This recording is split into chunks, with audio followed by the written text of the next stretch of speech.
जितेन्द्रियं जिताग्रोना सदा ध्यानपरायणा आनन्दनिलयं वन्दे योगानन्दं मुनीश्वरा ॐ प्रभो यत्सत्त्वरियमा प्रभोसान्धानाय चोदया वाचं विष्णुभ्यो सरस्वती सवितारां च भाजिनां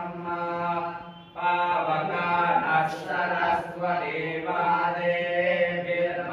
वादेवीर्वादिनीवते यज्ञं वस्यो